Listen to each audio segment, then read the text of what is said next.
Hi guys, welcome to Inner Magic. இந்த வீடியோல The Monk Who Sold His Ferrari robin Sharma அவங்க எழுதின புக்கை பத்தி பார்க்க போறோம். ரொம்ப இன்ட்ரெஸ்டிங்கான புக்கு.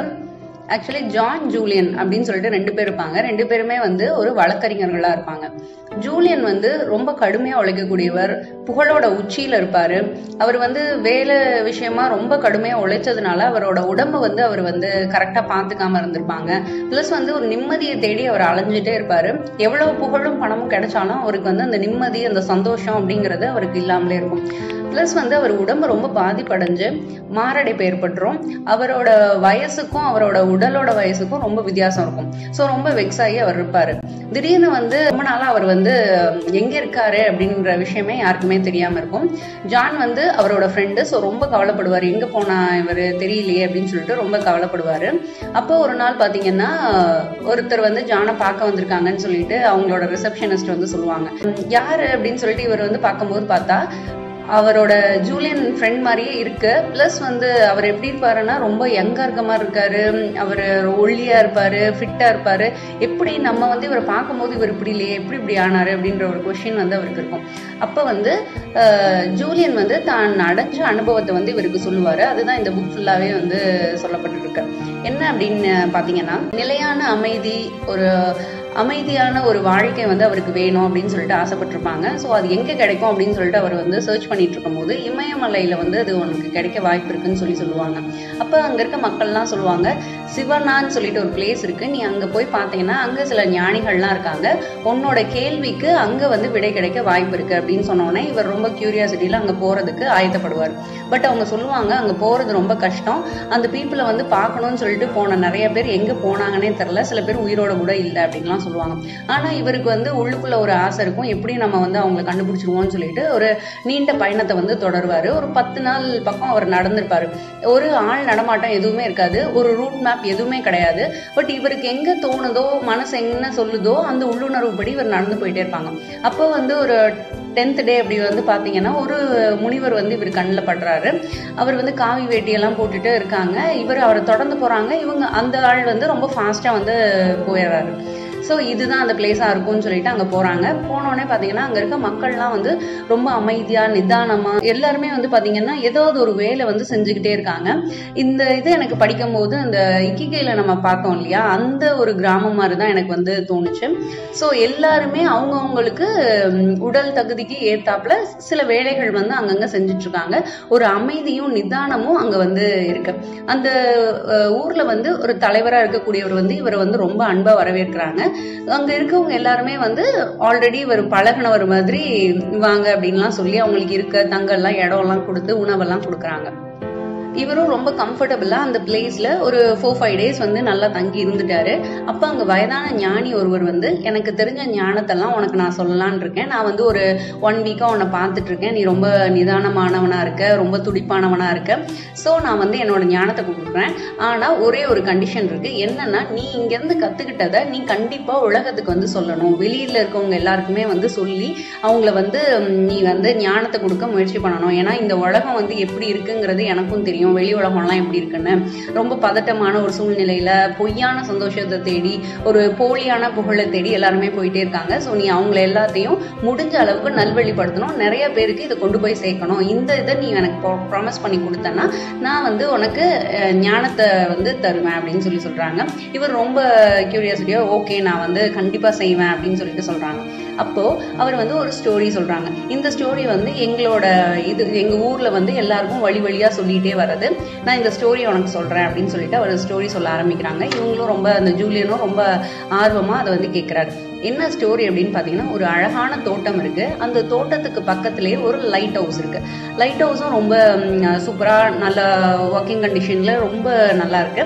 அந்த லைட் ஹவுஸுக்கு உள்ள இருந்து ஒரு மல்யுத்த வீரன் வெளில வரான். அந்த வீரன் அவ்வளவு பலசாலியா, அப்படி ஒருத்தன் ரொம்ப ஆஜானு பாகுவா வெளில வரான். அவன் இடுப்புல ஒரு ரெட் ஒயர் தான் ஒரு துணியா போட்டு கட்டியிருக்கான். பிளஸ் வந்து அவன் நடந்து வரும்போது பக்கத்துல வந்து ஒரு ஸ்டாப் வாட்ச் இருந்திருக்கு. அது தெரியாம அவன் அது மேல காலை வச்சு இடறி கீழே விழுந்துடுறான். விழுந்த உடனே மயக்கம் போடுறான். அவன் செத்துட்டானோ அப்படின்னு சொல்லிட்டு எல்லாரும் நினைக்கக்கூடிய அளவுக்கு அசைவே இல்லாம அப்படியே இருக்கான். அப்போ அவனோட வலது புறத்துல ஒரு எல்லோ கலர் ரோஸ் வந்து பூக்கொத்துகள் வந்து இருக்கு. அந்த பூங்கொத்துல இருந்து வர அந்த வாசனை வந்து அவனை எழுப்புது. எழுப்பின உடனே அவன் எந்திரிக்கிறான். இடது பக்கம் பாத்தீங்கன்னா வைரம் நிறைந்த ஒரு பாதை வந்து அவன் கண்ணுக்கு தெரியுது. இதோட இந்த ஸ்டோரி வந்து முடிக்கிறாங்க. இவன் வந்து ஏதோ ஞானம் தரப்போறாரு, ஏதோ பெரிய ஒரு நல்ல கதை சொல்ல போறாரு, அந்த கதையில இருந்து நம்ம வாழ்க்கையே மாறப்போகுது அப்படின்னு சொல்லிட்டு அவன் பாக்குறான். பட் வந்து அவங்க சொன்ன கதை இதுதான். இவனுக்கு ரொம்ப இதா இருக்கு, என்ன இதுதானா அப்படின்னு சொல்லிட்டு பாக்குறான். அப்ப அந்த ஞானி வந்து இவனோட இதை புரிஞ்சுக்கிட்டு, சின்ன விஷயம்னு சொல்லிட்டு உதாசீனப்படுத்தாத, இதுல வந்து ஒரு வாழ்க்கையோட ஒரு தத்துவமே அடங்கி இருக்கு அப்படின்னு சொல்லிட்டு சொல்ல ஆரம்பிக்கிறாரு. இதுல சொல்லப்படுற அந்த தோட்டம்ங்கிறது வந்து மனம். நம்ம மனத்துல வந்து நல்ல விஷயங்கள் தான் வச்சுக்கணும். இப்போ இதை வந்து தோட்டத்தோட அவர் கம்பேர் பண்ணும்போது பாருங்க, நீங்க வந்து ஒரு அழகான தோட்டம் வந்து வச்சுக்கணும். எல்லாருமே ஆசைப்படுவோம் அழகான ஒரு தோட்டம் வைக்கணும், அந்த தோட்டத்துல எப்பயுமே பூ பூத்திருக்கணும், குப்பைங்கிறதெல்லாம் இருக்கக்கூடாது, ரொம்ப கிளியரா இருக்கணும், அது டெய்லியும் ஒரு வளர்ச்சியோட இருக்கணும், டெய்லி நம்ம அதுக்கு தண்ணி ஊற்றணும், மண்ணை வந்து வளமா வச்சுக்கணும். அந்த மாதிரிலாம் நம்ம வந்து ஒரு அந்த சின்ன ஸ்பேஸை கூட அவ்வளோ நல்லா அழகுபடுத்தணும்னு சொல்லிட்டு நினைப்போம். ஸோ அப்பேற்பட்டதுதான் நம்ம மனசும். நம்ம மனசுல வந்து குப்பையை வந்து போடக்கூடாது. தேவையில்லாத எண்ணங்கள் தான் குப்பை. நம்ம தோட்டத்துல குப்பை இருந்தா உடனே அகற்றுவோம், அதை வந்து ஃப்ரீக்வெண்டா கிளீன் பண்ணுவோம். அப்புறம் அடிக்கடி யாராவது குப்பை போடுறாங்கன்னா ஒரு செக்யூரிட்டி அந்த மாதிரி ஏதாவது கூட நம்ம வைப்போம். அந்த மாதிரி நம்மளோட மனம்ங்கிற தோட்டத்துக்கு நம்ம தான் ஒரு செக்யூரிட்டியா இருக்கணும். பிளஸ் யாரும் குப்பை போடாத அளவுக்கு, அதாவது நெகட்டிவ் தாட்ஸ் நமக்கு வரக்கூடாது, யாரும் நம்மள வந்து ஹர்ட் பண்ணிடாத அளவுக்கு நம்ம மனசை நம்ம தான் பார்த்துக்கணும் அப்படின்றாங்க.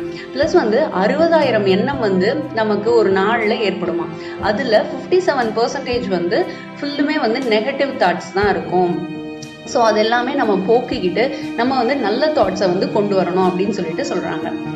அந்த சிவனா பீப்புள்ஸ் எல்லாம் என்ன பண்ணுவாங்க அப்படின்னா, அவங்க மைண்டை வந்து கண்ட்ரோல் பண்ணுவாங்களாம். அப்புறம் எது நடந்தாலுமே வந்து நல்லதை மட்டும்தான் எடுத்துக்குவாங்க. ஒரு கெடுதலே நடந்தா கூட நல்லது தான் எடுத்துப்பாங்க. இப்போ நீங்க வந்து அந்த இக்கிகை புக்கோட ரிலேட் பண்ணி கூட பார்க்கலாம். இக்கிகையில வந்து சொல்லியிருப்பாங்க, ஒரு தாத்தா வந்து சொல்லியிருப்பாங்க, அதாவது ரொம்ப வயசானவங்க கிட்ட எல்லாம் பேட்டி எடுத்திருப்பாங்க. அதுல ஒரு தாத்தா வந்து சொல்லுவாரு, எனக்கு வந்து நான் எப்பயுமே ஒரு விஷயத்துல நல்லதுதான் எடுத்துப்பேன்னு சொல்லிட்டு. அப்ப யாராவது உங்களை அடிச்சா நீங்க என்ன நினைப்பீங்க அப்படின்னு கேட்கும்போது, நல்ல வேலை என் கை கால் உடையலேன்னு நினைப்பேன். சரி, கை கால் உடஞ்சிருச்சு அப்படின்னா நீங்க அதுல என்ன நல்லது எடுத்துப்பீங்க அப்படின்னு கேட்கும்போது, நல்ல வேலை எனக்கு உயிர் போகலையே நான் நினைச்சுப்பேன் அப்படின்னு சொல்லி சொன்னாங்களாம். அந்த மாதிரி எது நடந்தாலுமே அதுல ஒரு நல்லதை வந்து பார்க்கக்கூடிய மக்கள் வந்து அந்த சிவனா பீப்புளாவும் இருந்திருக்காங்க. பிளஸ் வந்து நம்ம முன்னோர்கள் எல்லாருமே சொல்லுவாங்க, எண்ணம் போல் தான் வாழ்க்கைன்னு சொல்லிட்டு. அதனால மைண்டை வந்து ரொம்ப நல்லா வச்சுக்கணும்.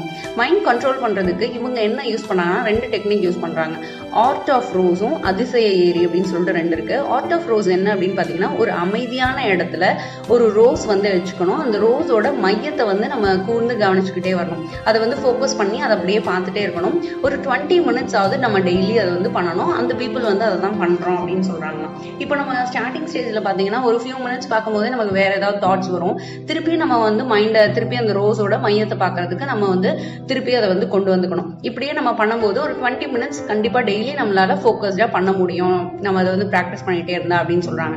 இன்னொன்னு அதிசய ஏரி. அதிசய ஏரி என்னன்னு வந்து பாத்தீங்கன்னா, அங்க இருக்க பீப்புள் எல்லாம் வந்து ரொம்ப தூரம் நடந்து போய் ஒரு ஏரியில தான் போய் குளிப்பாங்களாம். அந்த ஏரியில வந்து அவங்க முகத்தை பார்க்கும்போது அவங்களோட ஃபியூச்சர்ல அவங்க எப்படி இருக்கணும்னு நினைக்கிறாங்களோ அந்த ஃபேஸை வந்து அவங்க அதுல பார்ப்பாங்க அப்படின்னு வந்து சொல்றாங்க.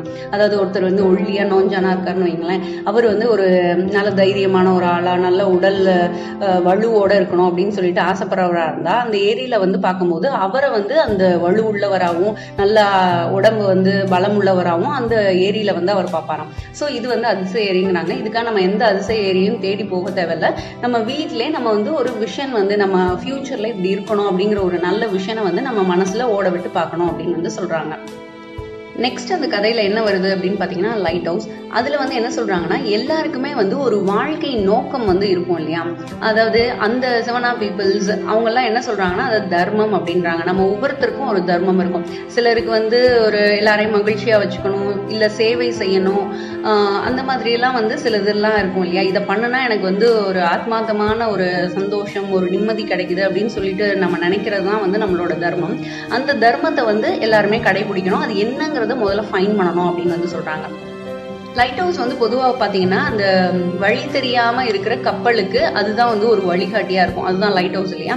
அதனால கோல் செட் பண்ணணும். நம்மளோட தர்மம் என்னன்னு தெரிஞ்சிருச்சுன்னு வச்சுக்கோங்களேன், நம்ம வந்து ஒரு கோல் செட் பண்ணணும். இலக்கு இல்லாத எந்த ஒரு அம்பும் வந்து அந்த எங்க அடையணும்னு நினைக்குதோ அந்த இடத்த போய் அடையாது இல்லையா? ஃபர்ஸ்ட் வந்து நம்ம இலக்கு என்னங்கிறத முடிவு பண்ணிட்டு தான் நம்மளோட அம்பை வந்து விடணும் அப்படின்னு சொல்லுவாங்கல்ல.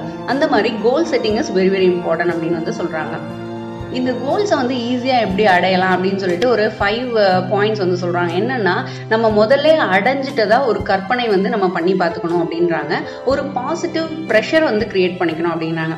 ஃபார் எக்ஸாம்பிள், நீங்க வந்து ஒரு வெயிட் லாஸ் பண்ணணும்னு நினைக்கிறீங்கன்னா உங்க ஃபேமிலியில நான் வந்து 1 மந்த்துக்குள்ள இவ்வளோ வெயிட் லாஸ் பண்ணணும்னு நான் நினைக்கிறேன் அப்படிங்கிறத நீங்க சொல்லணும். அப்படி நீங்க சொன்னீங்கன்னா, ஐயோ அவங்ககிட்ட சொல்லியிருக்கோமே, நம்ம வந்து வெயிட் லாஸ் பண்ணி ஆகணும், இல்லைன்னா அவன் நம்மளை பார்த்து ஏதாவது சிரிப்பான், இல்லை நம்மளை பத்தி லோவா நினைப்பான் அப்படின்னு சொல்லிட்டு நம்ம வந்து ஒரு வெறியில நம்ம வந்து ஒரு ப்ரெஷர் நமக்கே போட்டு நம்ம வந்து வெயிட் லாஸ் பண்ணுவோம்ல, அதுதான் வந்து பாசிட்டிவ் ப்ரெஷர் அப்படின்னு சொல்றாங்க. அதை வந்து நம்ம ஃபிக்ஸ் பண்ணிக்கணும் அப்படின்றாங்க. நெக்ஸ்ட் வந்து வரையறுக்கக்கூடிய ஒரு இலக்கா வந்து நம்ம எடுத்துக்கணும். ஒரு புக்ல வந்து நீங்க ஒரு நோட் வச்சு எழுதிக்கலாம், இந்த இலக்கு தான் நான் வந்து அடையணும்னு நினைக்கிறேன், இது இந்த டைம்ல இந்த டேட்ல நான் வந்து அடைஞ்சிருவேன் அப்படிங்கறத வந்து நம்ம போட்டுக்கணும். ஒரு பிக்சர் வந்து ஒட்டி வச்சுக்கலாம். இப்போ நீங்க வெயிட் லாஸ் பண்ணணும்னு நினைக்கிறீங்கன்னா ஒரு நல்ல உடல்வாக உள்ள ஒரு ஆணா இருந்தா ஆணோட பிக்சரும், பெண்ணா இருந்தா பெண்ணோட ஒரு பிக்சரும் நீங்க வந்து அதுல போட்டு வச்சுட்டீங்கன்னா அந்த பிக்சரை பார்க்கும் போதெல்லாம் நம்ம இந்த மாதிரி ஒரு உடல்வாகுக்கு வரணும்னு ஆசைப்பட்டுட்டு இருக்கோம் அப்படிங்கறத நமக்கு சொல்லிக்கிட்டே இருக்கும்போது ஈஸியா அந்த இலக்கை வந்து அடைய முடியும்ன்றாங்க. 4th என்ன சொல்றாங்கன்னா, 21 days வந்து எதை நம்ம வந்து விடாம செஞ்சுட்டே இருக்கோமோ அது வந்து நம்மளோட ஹேபிட்டா வந்து சேஞ்ச் ஆயிரும். ஸோ கோலை நீங்க வந்து அடையணும்னு நினைச்சீங்கன்னா 21 days அது ரிலேட்டடான ஒர்க்ஸ் வந்து பண்ணுங்க அப்படின்றாங்க. இன்னொன்னு, சந்தோஷமா இருக்கணும். நம்ம வந்து இப்போ ஒரு ரீடிங் வந்து உங்களோட கோலா வச்சிருக்கீங்க அப்படின்னா ஒரு ரொம்ப சங்கடப்பட்டுட்டே ரீட் பண்ணக்கூடாது. எப்பயுமே அந்த ஒரு சந்தோஷத்தோட அந்த விஷயத்த செய்யணும் அப்படின்றாங்க. இந்த 5 ஸ்டெப்ஸை வந்து நம்ம செய்யும் போது ஈஸியா நம்ம கோலை வந்து அச்சீவ் பண்ண முடியும் அப்படின்னு சொல்லிட்டு சொல்லியிருக்காங்க. இந்த மல்யுத்த வீரன் வந்து எதை ரெப்ரசன்ட் பண்ணுது அப்படின்னா, நம்மளோட ஒரு கம்ஃபர்ட் ஜோன்ல இருந்து நம்ம வெளியில வரணும் அப்படின்றத, உலகம் மாறினாதான் நான் மாறுவேன் அப்படின்றது இல்லாம நம்ம தான் ஃபர்ஸ்ட் வந்து சேஞ்ச் ஆகணும். நம்ம சேஞ்ச் ஆகும்போது நம்ம குடும்பம் அப்படிதான் வந்து உலகத்துல சேஞ்சிங் வந்து வரும். ஸோ செல்ஃப் இம்ப்ரூவ்மெண்ட், இந்த சுய விரிவாக்கம் அதெல்லாத்தையும் வந்து ரெப்ரசன்ட் பண்ற மாதிரி தான் இந்த மல்யுத்த வீரன் வந்திருக்காங்க. அவங்க இன்னொன்னு வந்து என்ன சொல்றாங்க, இப்போ உங்களுக்கு ஏதாவது ஒரு விஷயம் பண்ணணும்னா நம்ம நல்லா ஜெயிக்க முடியும் சொல்லிட்டு நமக்கு தோணும். ஆனா வந்து அந்த கம்ஃபர்ட் ஜோன்லயே இருந்துட்டு நம்ம அந்த விஷயத்த பண்ணாமலே இருக்கோம் இல்லையா? அந்த பயம் வந்து படக்கூடிய விஷயங்கள் என்ன அப்படிங்கறத லிஸ்ட் அவுட் பண்ணிட்டு ஒரு நாளும் நம்ம வந்து அதை பண்ணணும் அப்படின்றாங்க. நெக்ஸ்ட் வந்து அந்த ஸ்டோரியில சொல்றது வந்து ஸ்டாப் வாட்ச். ஸ்டாப் வாட்ச் வந்து ஒன்றும் கிடையாது, டைமை பற்றி தான் சொல்கிறாங்க. அதாவது நம்ம எல்லாருக்குமே வந்து வாழ்நாள் ரொம்ப ரொம்ப சின்னது, நம்ம நினைக்கிற அளவுக்கு ரொம்ப பெருசு கிடையாது, ரொம்ப சின்னது. அதனால அந்த சின்ன டைம்ல நம்மளோட தர்மத்தை பண்றதுக்கு நம்ம வந்து அதிகப்படியான நேரத்தை வந்து ஒதுக்கணும். தேவையில்லாத விஷயங்களை வந்து செஞ்சுட்டு சண்டை சச்சரவு அந்த மாதிரி விஷயங்கள்லாம் நம்ம நேரத்தை வந்து அதிகமாக எழுந்துட்டோம்னா நம்ம வாழ்க்கை நோக்கத்தை வந்து அடைய முடியாது. அதனால இந்த 80-20 ரூல்லாம் நம்ம வந்து ஆல்ரெடி டைமை பற்றி நிறைய வீடியோஸ் வந்து புக் சம்மரியில் வந்து நான் சொல்லியிருப்பேன். ஸோ இது வந்து அதிகமாக எடுத்துக்க வேணாம்னு நினைக்கிறேன், பிகாஸ் இது வந்து ரொம்ப பெரிய புக்கு. ஸோ நான் வந்து டைம் வந்து ரொம்ப ஷார்ட்டாக வந்து சொல்ல ஆசைப்படுறேன். எல்லாருமே வந்து ஒவ்வொரு நாளும் வந்து நம்ம கேட்டுக்கிறது, இது என் கடைசி நாளாக இருந்தா நான் இந்த நாளில் என்னென்ன செய்யணும்னு சொல்லிட்டு ஆசைப்படுவேன் அப்படிங்கிற ஒரு கொஷினை காலையில் எந்திரிச்ச உடனே நீங்கள் வந்து கேட்டுக்கிட்டு அதுக்கு ஒரு பதில் எழுதுவீங்க இல்லையா? அது வந்து ஜெனுவனாகவே வந்து நீங்கள் நினச்சிக்கோங்க. அப்படி ஜெனுவனாக நினச்சிட்டு நீங்கள் எழுதும் போது என்னென்ன டாஸ்க் வந்து நீங்கள் எழுதுறீங்களோ அந்த டாஸ்க் அந்த டேல பண்ணினாலே நம்ம வாழ்க்கை வந்து நம்ம எதிர்பார்க்க முடியாத அளவுக்கு ஒரு பெரிய முன்னேற்றத்தை நோக்கி போயிட்டு இருக்கும். அதை குறிக்கிறது தான் வந்து இந்த ஸ்டாப் வாட்ச். நெக்ஸ்ட் வந்து ஒரு எல்லோ ரோஸ் வந்து ஒரு பூங்கொத்து வந்து இருக்கும், அதோட ஸ்மெல் வந்து பட்டு தான் அவர் வந்து எந்திரிச்சிருப்பாரு அந்த மல்யுத்த வீரர்னு சொல்லியிருப்பாங்க. அந்த எல்லோ ரோஸ் என்ன அப்படின்னு வந்து பாத்தீங்கன்னா, நம்ம ஒரு எந்த விஷயம் செஞ்சாலுமே ஒரு சர்வீஸ் ஓரியன்டா செய்யணும். அதாவது அந்த ரோஸ்ன்னு ஒண்ணு எடுத்தீங்கன்னா அந்த ரோஸ் இருக்க இடம் எல்லாமே வந்து ஒரு மனம் இருக்கும். பிளஸ் அந்த சாஃப்ட்னஸ் வந்து நீங்க தொட்டு பாத்தீங்கன்னா அதை வந்து உணர முடியும். அது வந்து அந்த பூ தன்னோட வாசத்தை தானே வச்சுக்கிறது இல்லை, அது வந்து வெளியில வந்து கொடுக்குது. அந்த சர்வீஸை குறிக்கிறது தான் வந்து எல்லோ ரோஸ் இருக்கு. இந்த சர்வீஸுமே எப்படிப்பட்டதா இருக்கணும்னா ஒரு பிரதிபலன் பாராத ஒரு சர்வீஸா இருக்கணும் அப்படிங்கறத வந்து சொல்றாங்க. நெக்ஸ்ட் வந்து அந்த கதையில வர்றது என்னன்னு பாத்தீங்கன்னா, வைரங்கள் நிறைந்த பாதை வந்து அவர் பாக்குற மாதிரி இருக்கும். எப்பயுமே நம்ம பிரசன்ட்ல தான் வாழணும். அதுதான் வந்து ஒரு முழுமையான வாழ்க்கையை வந்து நமக்கு வந்து தரும். நம்ம இறந்த காலத்தையோ நிகழ்காலத்தையோ நினைச்சுக்கிட்டே இருந்து நமக்கு ஒரு பயனும் கிடைக்க போறதுல இப்ப நமக்கு கொடுத்துருக்காங்க பாத்தீங்களா, இந்த டே தான் நமக்கு ரொம்ப ரொம்ப முக்கியம். சோ இந்த டேவை நம்ம முழுமையா வாழணும் அப்படிங்கறதையும் சொல்லுது இது. இந்த மல்யுத்த வீரர் வந்து ஒரு பிங்க் ஒயரை வந்து தன்னோட இடுப்புல வந்து ஒரு துணியா அவர் கட்டியிருக்காரு அப்படின்னு சொல்லிட்டு இந்த ஸ்டோரியில வந்து சொல்லியிருப்பாங்க. அது என்ன சொல்ல வருது அப்படிங்கிறது பாத்தீங்கன்னா, ஒரு ஒயர் எடுத்துட்டீங்கன்னா அந்த ஒயர் வந்து பல காப்பர் கம்பிகள்னால சுத்தப்பட்டு தான் ஒரு ஒயரா வந்து அது இருக்கும். அந்த மாதிரிதான் செல்ஃப் கண்ட்ரோல் அப்படின்னு சொல்றாங்க. இந்த செல்ஃப் கண்ட்ரோலுங்கிறது செல்ஃப் டிசிப்ளின், நம்மளோட வில் பவர், இது எல்லாமே சேர்ந்ததுதான் வந்து செல்ஃப் கண்ட்ரோல். இந்த செல்ஃப் கண்ட்ரோல் வந்து நமக்கு ரொம்ப ரொம்ப முக்கியம் அப்படின்றாங்க. இன்னொரு சூப்பரான ஒரு விஷயம் வந்து சொல்லியிருக்காங்க. இதை வந்து எல்லாருமே லைஃப் லாங் வந்து எடுத்துட்டு போக வேண்டிய விஷயம் என்ன அப்படின்னா, ஒரு சென்டென்ஸ் இருக்கு. அந்த சென்டென்ஸை வந்து ரிப்பீட்டடா 30 டைம்ஸ் பர் டே வந்து நம்ம சொன்னோம்னா நம்மளோட வில் பவர் வந்து இன்க்ரீஸ் ஆகும்னு சொல்றாங்க. இதை கண்டிப்பா நீங்க ட்ரை பண்ணி பாருங்க. அது என்ன சென்டென்ஸ் நான் சொல்றேன், முடிஞ்சா எழுதி விட வச்சுக்கோங்க, ரொம்ப ரொம்ப இம்பார்ட்டன்ட். என்ன அப்படின்னா, என் தோற்றத்தை விட நான் சிறந்தவன், இந்த உலகத்தின் அனைத்து சக்தியும் பலமும் என்னுள் இருக்கிறது. இந்த வேர்டிங்ஸை வந்து நம்ம ரிப்பீட்டடா 30 டைம்ஸ் வந்து சொல்லணும். எப்பெல்லாம் நீங்க வந்து லோவா நினைக்கிறீங்களோ, எப்பெல்லாம் வந்து ஒரு 5 o'clock அலாரம் வச்சுட்டு நம்மளால எந்திரிக்க முடியாம நம்ம வந்து புரண்டு படுக்கிறோமோ, அப்ப எல்லாமே இதை சொல்லிக்கணும். நம்மளே நமக்கு நினைச்சிட்டு இருக்கோம் நம்ம சோம்பலா இருக்கோம், நம்மளால முடியாது, நம்ம வந்து சிக்கா இருக்கோம், நம்ம வந்து ரெஸ்ட் எடுத்துக்கலாம் அப்படிலாம் சொல்லிட்டு இருக்கோம். ஆனா வந்து இந்த உலகத்துக்கு எவ்வளவு சக்தியும் பலமும் இருக்கோ அது வந்து நம்ம கிட்ட இருக்கு அப்படின்றாங்க. பிளஸ் வந்து நம்ம ஒரு இமேஜ் வச்சிருப்போம் இல்லையா, நம்ம வச்சிருக்க இமேஜை விட நம்ம வந்து பெரிய ஆள். இது வந்து எல்லாருக்குமே தெரியும். இப்போ வந்து ஒரு புஷ்அப்பே வந்து 20 தான் உங்களால எடுக்க முடியும். நீங்க எடுத்துட்டீங்க, உங்க ஃப்ரெண்ட் வந்து பக்கத்துல இருந்து இல்ல இன்னும் ஒரு 5 எடு அப்படின்னு சொல்றாரு. நீங்க 5 எடுக்கிறீங்க, உங்களால எடுக்க முடியும். ஆனா அப்போ உங்களால 25 வந்து புஷ்அப்ஸ் எடுக்க முடியும். ஆனா 20 தான் என்னால முடியும்னு சொல்லிட்டு நம்மளே நமக்கு ஒரு லிமிட் வச்சுட்டோம். அந்த லிமிட் தான் நம்மளால முடியுங்கிறத நம்ம மைண்ட்ல வந்து செட் பண்ணிருக்கோம். சோ அதை வந்து நம்ம மாத்தணும். எப்பெல்லாம் நீங்க வீக்கா இருக்கீங்களோ இதை வந்து கண்டிப்பா சொல்லுங்க. ரொம்ப பெரிய புக்கு, எல்லா பாயிண்டையும் கவர் பண்றதுக்கு எனக்கு இவ்வளோ நிமிஷம் வந்து எடுத்துருச்சு. பட் நீங்க வந்து அந்த புக்ஸை வந்து படிக்கணும். படிக்க முடியாதவங்களுக்காக தான் நான் வந்து இந்த புக்ஸை வந்து நான் போட்டுட்டு இருக்கேன் சம்மரி. இது கண்டிப்பா உங்களுக்கு யூஸ்ஃபுல்லா இருந்திருக்கும்னு நினைக்கிறேன். இது உங்களுக்கு பிடிச்சிருந்ததுன்னா கண்டிப்பா உங்க ஃப்ரெண்ட்ஸோட வந்து ஷேர் பண்ணுங்க. என்னோட சேனல் சப்ஸ்கிரைப் பண்ணலைன்னா சப்ஸ்கிரைப் பண்ணுங்க. வந்து எப்படி இருந்ததுங்கிறத எனக்கு கமெண்ட் பண்ணுங்க. ஏதாவது ஒரு சேஞ்ச் பண்ணிக்கணுமா அப்படிங்கறதையும் எனக்கு நீங்க சொன்னீங்கன்னா நெக்ஸ்ட் வீடியோல வந்து நான் அதை இம்ப்ரூவ் பண்ணிக்கிறதுக்கு ட்ரை பண்ணுவேன். Okay, thank you, by.